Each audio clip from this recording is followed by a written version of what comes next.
Ladies and gentlemen, never in between, welcome to Talking at 6. I'm your host, 1-6, aka way before it's time, aka party time, aka my generation played a really mean trick on me, aka a lot of Tom Kenny, aka check my French, aka spicy pants, aka Generation Next gon' party to the death, aka a slacker classic, aka a Kevin trying to be an Andy, aka Gus at heart, aka what do you mean it only got one season, aka if you remember this, you probably got back pain now. Today's episode I will be discussing slash reviewing Mission Hill. For those of you who aren't familiar, Mission Hill is an animated series that originally aired on the WB in 1999 for 6 episodes before it was unfortunately canceled, then later picked up by Adult Swim in 2002, where it aired out the rest of the first season, and unfortunately it was never renewed for a second season. But honestly, great. It was a great show, and it should have. The plot of the show is the late 20s slacker, early 20s, actually the early 20s, name late, early 20s slacker Andy French, who lives in the downtown area known as Mission Hill in the city of Cosmopolis, with his roommates Jim and Posey, has their lives, not I wouldn't say turned upside down, but essentially Andy's parents are moving out of town and they don't want to take his brother Kevin with them because he's in his last year of high school and he's soon to go off to college. So they arrange for Kevin to move in with Andy, but they don't tell Andy until he goes like, Andy's, oh yeah, we're moving, you need to come get your dog. And so when Andy goes to pick up the dog, that's when they tell him, oh, by the way, we want Kevin to move in with you. And like essentially they don't really get along. They're two completely different personalities. Andy's like super slacker, super laid back, really chill. Kevin's really like nerdy and like studious and just super like goody two shoes, like Mr. I already said goody two shoes, like super like upright, sort of upstanding citizen, trying to be like perfect kid, like trying to be the perfect person. But Andy's like Kevin has like no real world experience, nothing outside of his parents. Like his whole life is based around like getting their parents' approval and trying to be the best and be the smartest one and achieve like a complete overachiever. But when he moves in with Andy, Andy's like super realizes Andy's super laid back, doesn't care, he just does whatever he wants. He watches TV all day, lays on the couch, he's drinking, like he's just ever and Kevin's like doesn't know how to deal with that. He doesn't like literally the first episode, the pilot episode is like Kevin like so is Kevin like moving in and trying to be like super uptight and driving Andy nuts. And eventually Andy's like, dude, like mom and dad aren't here. Like you can do whatever you want. Just relax. You don't have to be perfect anymore. You don't have to be uptight. You don't have to follow their rules. Like do whatever you want. And like eventually like it sets in that that episode it sets in that okay he can do whatever he wants. He like finally tries to relax and like hang out with Andy, and Kevin tries to like finally try to have a good time. And he, like Andy buys him his first beer, and he like gets way too drunk and he gets super trash. He's like rolling around on the floor saying Googer Geiger, which is like he's calling himself the Grubermeister, which is the beer that was the beer Andy bought him. It's called Grubermeister. It's like I'm the Grubermeister. He's just like completely wasted. Like Kevin like realizes like oh like not Kevin Kevin's gonna be wasted and rolling on the floor. Andy's like and he looks out the goes to check on him and like realizes oh like his friends are making fun of him. So like he kicks everyone off in the party. Hey, go home. Like takes care of Kevin. Realizes like oh he really needs like help right now. Like he needs someone to take care of him. Like steps in, be like an actual good big brother and takes care of him. Does the nice thing, which like really sets in because they spend the whole episode fighting. Like the entire time they're just constantly at odds with each other because Kevin is like this is super uptight. Like he's super like I guess call it type A. Like he's like this is what like life should be. This is what you should do. And Andy just doesn't care. Andy's kind of just going through it. Andy is literally the definition of Generation X in the sense of like he just doesn't give a fuck. Oh, whatever. Slacker doesn't put in a lot of effort. Just try. Doesn't really try. But then throughout the series, you realizes like, oh, he's like one of the last people in his generation to still do that. Like, he's like, yeah, like one point, literally from the intro. At one point, he's like, one episode, he's like, my generation played a really mean trick on me. Like, he's working in a waterbed store. He wants to be a cartoonist, and to pay the bills, he works in a waterbed store, and he has a really terrible boss named Ron. It's like, horrible dead end job. The boss just doesn't care. He's barely there. Like he doesn't put in any real effort. And the whole time Andy's there, like, whatever. I'm just here until my cartoon career takes off. And it's like, and it never really does. Like he's struggling to get by. And eventually he realizes, like, eventually he does try to get a real job. It's like eventually he gets fired skipping around. But like premise one episode, eventually he gets fired. Like Ron gets arrested by the IRS, gets arrested for tax evasion. So everyone that works in the store gets laid off. They're all on unemployment. And eventually Andy realizes he has to get another job because he can't get by on those unemployment checks anymore. So he has to get a real job. And like he goes to apply for a job at the marketing firm where his roommate Jim works. And it's funny because like Jim is like also super laid back, super chill, seems super calm, but eventually you realize, oh, Jim also has like a real job. Like he knows how to do stuff. He's actually like he hangs out with Andy. Him and Andy have a lot in common, which you realize, oh, he also has the work ethic and like skills that Andy doesn't. Like meanwhile, I was like, that's why I was like, it seems like, oh yeah, everybody's like they're all laid back, don't do anything. It's like no, like they also have like real work ethic. Meanwhile, Kevin's just not Kevin, Andy. God, sorry, I get the two brothers mixed up a lot. Andy's just kind of lazy. Like his whole thing was like, oh yeah, everyone's all laid back. It's like yeah, but also everyone else actually put in effort and then laid back, where you just chilled and never actually put in any effort whatsoever.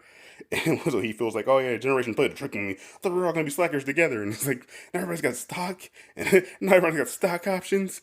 Everybody's got stock and real jobs and money. They all went off and got rich without me. And Jim's like, I'm not rich. I can't access my stock options till 2006. It's like, and he's just like, wait, you have stock options? It's like, yeah, well, and some stock. It's so funny. Like, it's so funny because Jim's like such a laid back character. He's so fucking chill. Like, he's the one who drives Andy out to his parents' house to go get his dog, and then like he's driving back with the dog, and whichever back driving them back, and Candy and Kevin start fighting in the car.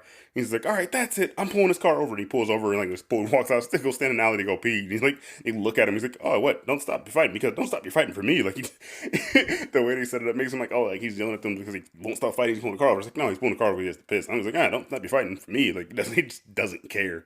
He's super laid back. It's so funny. Like Jim is one of the like I'm gonna go into a dive on most of the characters, but Jim is so fucking hilarious and so chill. Like he goes to there's one where like he goes to Japan. He goes on a trip. He's like he's going for like weeks or days. I can't remember if he's going for days or if he's going for. But he's going like on a trip to Japan. He comes back. Hey guys, he comes back. Hey guys, I'm home. It's like wait, you left? We never know she left. And it's like show pans up to his door, his bedroom door, where there's just music blaring out of it. He just left the music playing the entire time he's gone on his trip. It's like oh sorry. He goes up, turns it off. Completely forgot he left his music on. No one knew he left, but also just didn't care. Didn't realize he left and didn't care about the music. He was playing nonstop. I was like, oh yeah, just Jim. That's what he does. But in the pilot, like, just great qualities here. Joke. Fucking when Andy asks Jim, it's like he throws a basketball at his door because he was just playing. He throws the door. Like Jim goes, huh? It's like, hey Jim, want to drive me out to my parents' place? I go pick up my dog. Oh, Stogie? Does he still drink like we were in high school? And he's like, are you kidding? Dad had to spray the liquor cabinet with dog repellent. Like does Stogie just anytime anyone puts down a drink. That's awesome. Another joke from the party. They throw a party in the first episode, and at the end, Kevin's wasted, and so is Stogie. Like their dog is wasted. He's like, yeah.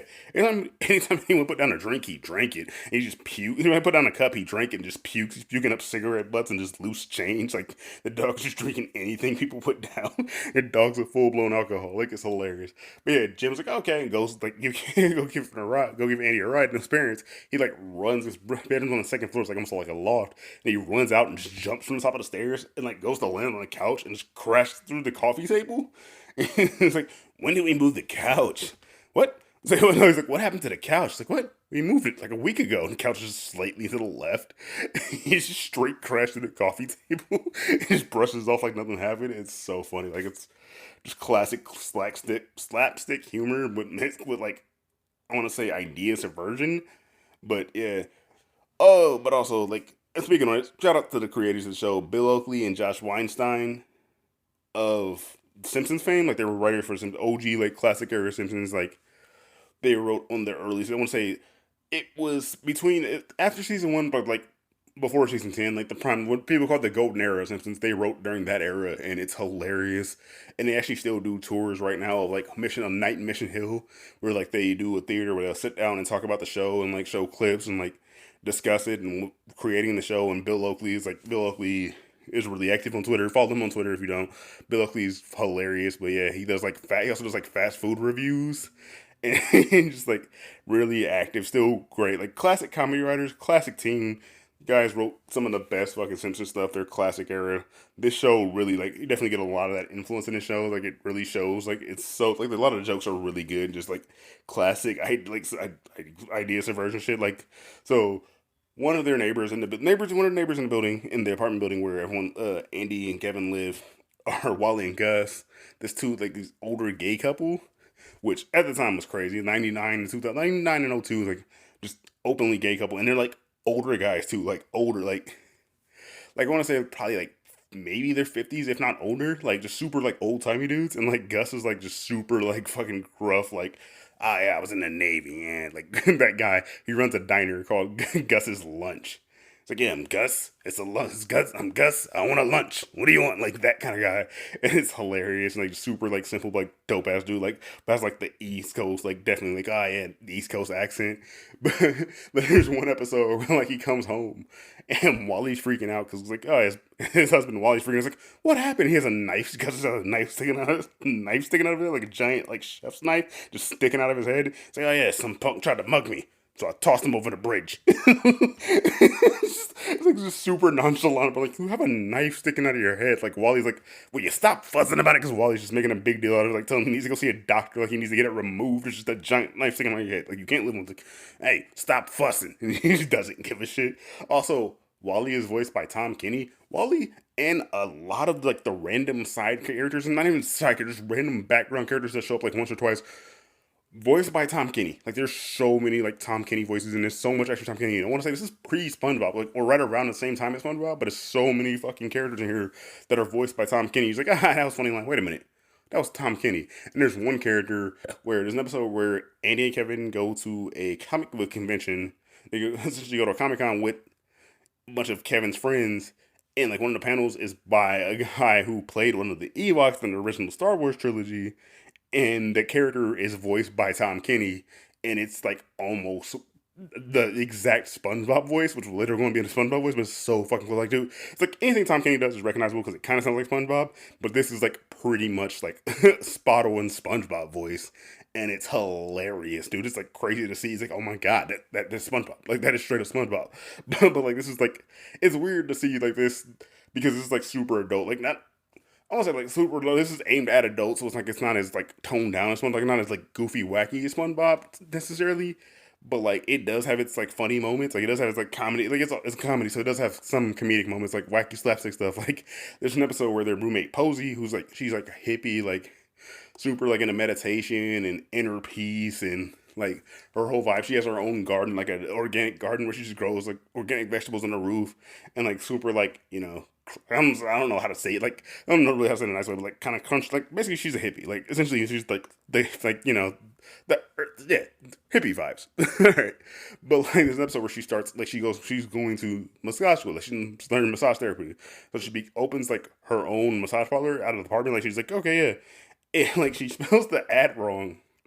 It's her message was like I forgot something like let Posey's hands give you healing relief, but she typo in the newspaper. She said release instead of relief, and so it's like it was a creepy dude showing up, like thinking it's the wrong something thing, and eventually like a pimp shows up to like shake her down. It's like, hey, you're working on my turf, see, like, and like Andy ends up dealing with him. He's like, oh man, you're an old timey pimp. Like just keeps mocking the dude, and eventually like he goes to like collect, and they don't have like they're not gonna pay him, so he goes to throw Andy off the roof, and he throws out his back.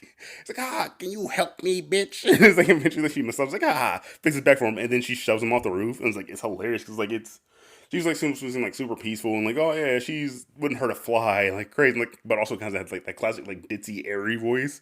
It's like oh yeah but she just throws a guy off a roof. He lands in a dumpster but he's fine. But it's like yeah it's like wow Posey that was kind of hard. It's like oh I don't want him to fall off the roof and not feel it. So she fixes his back because he like back locks up on the pimp's back locks up on him and he's in pain. He can't move. So she's like fixes his back for him, then shoves him off the roof to make sure he can feel it when he flew off the roof. And it's just a lot of shit like that where it's like, oh man, what the hell? Like you think it's going one way and it just goes another way. There's an episode where like the real world is shooting in their like films and like a season of Real World is filming in their neighborhood. And like everyone in the building, lives in the building with them is like is completely against it. It's like, yeah, this is a cheap neighborhood that we all live in. And it's really cool and we love stuff. But like MTV comes here, it's gonna blow it up. It's gonna be super popular. It's gonna be like it's essentially they're against gentrification while also kind of being like it's a pre-gentrified neighborhood where like they're the first wave of people to move there. It's like oh yeah, where it's cheap and like let's be real, it's cheap and kind of sketchy, but we like it here. And then the real world shoots here, there's gonna be a new wave of people move in, price is gonna go up, and the rent's gonna go up, and we won't be able to film to live here anymore. And so like they all try to like get them to move. They're trying to make it hell for them to film so they get out. And like Andy gets into an argument with one of the guys that's on the real world, and while they're arguing, dude walks out in the traffic and gets hit by a car. It's like, oh man, it's kind of bad. And so eventually, like the producers are like, yo, they see Andy. He's like, you know what? How do you feel about being on the road? And they get Andy to replace the guy that got hit by a car. And then eventually, like Andy, like gets sucked into it and starts like actually wanting to like get sucked into the mentality of being on the real world and turns against all his friends. And so eventually, they all have to work together. Like he realizes he's trapped because MTV essentially owns you. Like you can't do anything. They control everything you could do and say, and eventually he realizes he's trapped and like tries to get help from his friends, like sends him like coded messages to get him out. And so eventually, like they all work together to get him out of the real world house and save him. But like since he was so embarrassed by the whole thing, he stole it. They didn't. The season never aired, and he stole all the tapes and had them stashed away in his closet. And Kevin finds him. Well, I don't know why he was going. I can't remember why he was going through his closet, but he found a bunch of tapes, and he started watching them. And like eventually Andy shows up and he starts like recapping, like adds commentary to the episodes while they're watching it and shows them why what happened, and it's a really great episode. But back on the topic of Andy getting fired, Ron, terrible manager, he owns a waterbed store. He has like a vaguely foreign accent, like he's like somewhere mid. He's somewhat. I don't want to say straight up Middle Eastern. Like it's not full Middle Eastern. It's like it's kind of Greek. It's in that area. It's more Mediterranean, but it's like generally like generic, just vague gibberish like accent. And like when he gets mad, he gets it's like super angry, and like he yells and like, just like vaguely, vaguely ethnic gibberish sometimes. And like it's honestly how they describe it in the commentary. So I'm not saying that like it's literally how they describe him in the commentary. But like he does that, and it's like it's hilarious. There's one part where like he's like dude's also like basically they don't flat out say it, but dude's essentially coked up most of the time. He's like, and once I was like, Andy like knocking on the door because like knocking on his door to his office because the customers came in for a refund. Hey, I need you to approve this refund. I told you not to bother me. I'm busy. It's like what? No, you didn't. I knocked on the door. You said you yelled party time, and then there was silence. It's like yes, I fell asleep eating donuts. Powdered donuts, like he has powder on his face, powdered donuts, and like wipes his face off. He's like, eventually he's like, all right, like I don't remember. Eventually he goes to leave. He's like, all right, I gotta go. I feel so damn sexy right now. It's so good. There's one where like he just like we need money. It's like I need money. You guys aren't selling enough. It's like what are you talking about? Yeah, we did. We did over $4,000 a day. You already took the money. It's like huh. I don't remember that. And he goes and like leaves, and there's like a mechanical, like one of the little like mechanical rides out front. And it's a horse, and he just like kicks the shit out of it, and takes all the coins out of him. He's like, "Give me your money, you stupid horse!" Which that phrase is stuck in my brain to this day, dude. It's like at least once a week I think that shit because it's so funny. Give me your money, you stupid horse! It's so good.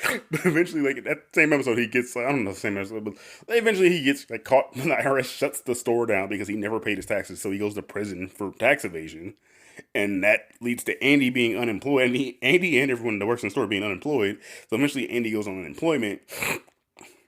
He's like struggling to get by. Him and Kevin are struggling to get by because they have zero money to live on. Because Andy, well, one Andy's unemployed, but then also like his parents are sending him money every month to cover Kevin's expenses.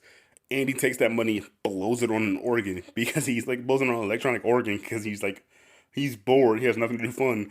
And like him and Jim are walking around the mall, and there's literally a banner on the store that sells organs that says "The Fun Maker," and it's this guy playing it. Like he's playing like generic like uh public domain songs like Mary Has a Little Lamb and stuff, and it's hilarious. And Kevin buys it, like, not Kevin, Andy buys it. It's like, oh, no, it's the greatest thing. And like eventually he brings it home, and Kevin's chilling. I'm just like, oh, don't worry, man. Like it was a great time. See, what you know is Beethoven something. I know it's red, red, red, blue. Like he has like the color tabs to play it, and like this is before he gets fired. And he's going to play it. He's going to work the next day. He's like, what is it? Brown, you really read me green. You read me green as the blue pink or something. Like it's so funny. But he's thinking as he's walking to work, like as he's walking to the store, like the IRS is putting a lock on the doors. Like, what are you doing? It's like, oh yeah, this deadbeat didn't pay his taxes. So he's like, he goes like he kicks the mechanical horse to get coins out of it, but Ron already broke it the day before, so he's just like completely broke. It's like it's a lot of things like that. Like we're so basically, just one of the original premises was I think they said every like 9 episodes, Andy was gonna get a new job. And so like He gets fired from the waterbed store, goes on unemployment. Then eventually he ends up getting a job at the marketing firm where Jim works, but like he was completely underqualified for it. But Jim pulls some strings. Like basically, Jim has a lot of pull at this company because they really like him because he's like the young guy that understands technology. And so, but like the top guys basically do whatever he says, like do whatever to keep him happy. So eventually, he gets Andy a job there, and then that's kind of where the series ends off at. Like he has a job there, and that's kind of it. But I guess apparently he was gonna eventually get fired from that job and then find a new job because every 9 episodes he's gonna start a new job. But it never really got to that point. But it's crazy. Like there's like the show was like definitely like of its time. Like there's a Generation X Slacker theme super there. Like the original marketing for WB used my own worst would use my own worst enemy by Lit and like their bumpers like their ads for it. They would have that song playing in the background. And like the theme of song of the show is like a sped up instrumental version of Italian Leather Sofa by Cake, and like it really hits, dude. It hits super hard. But it's awesome. But also like the original title of the show was the Downtowner. Originally they were called the show the Downtowners, and then eventually I forgot there was some other show that came out. There's another show that came out, and so they changed it to Mission Hill.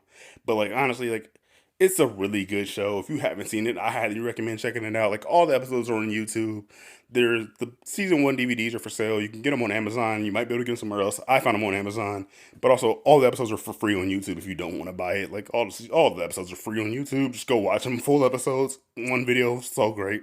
Like full episodes and like one. Like it's not like oh you gotta watch part one, part two, part three of this one episode. It's like no, it's the full episode. It's on for free. It's a great time. I highly recommend checking it out.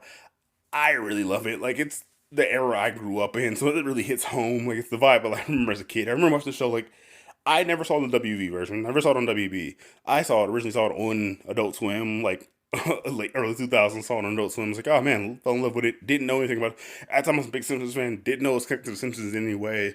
Just really loved the show. Thought it was funny. Thought it was a good time. And like now realizing, oh, it has this connection. This like makes it even better. Like it's really good. I highly recommend it. The characters are great. Like there's a lot of like jokes that age. Like look, there's some jokes that didn't age as well, but there's a lot of jokes that like man, you can definitely like feel the Simpsons predicted it vibes in this show. Like especially like the whole like vibe of like the whole hipster thing. Like it really like just fucking took off. It really hits. But highly recommend checking it out. Thank you for spending time with me. Thanks for coming and listening. Thanks for giving this episode a shot. Please like, comment, subscribe to the channel. Follow me on Twitter at TalkThat6. And hey, man, I really appreciate you coming back. I know I haven't done this in forever. I'm putting out an episode in a long time, and I'm really gonna try. The goal for this year is to get the show actually on Spotify or another streaming services where you can hear just the audio. So you don't have to come to YouTube. I know it's a hassle watching a YouTube video just for audio and there's no visual elements to it. And I appreciate you for checking this out anyway. But thanks for doing it. And remember, I don't really have a closing for this yet. I'm working on one. But thank you for checking this out. Peace.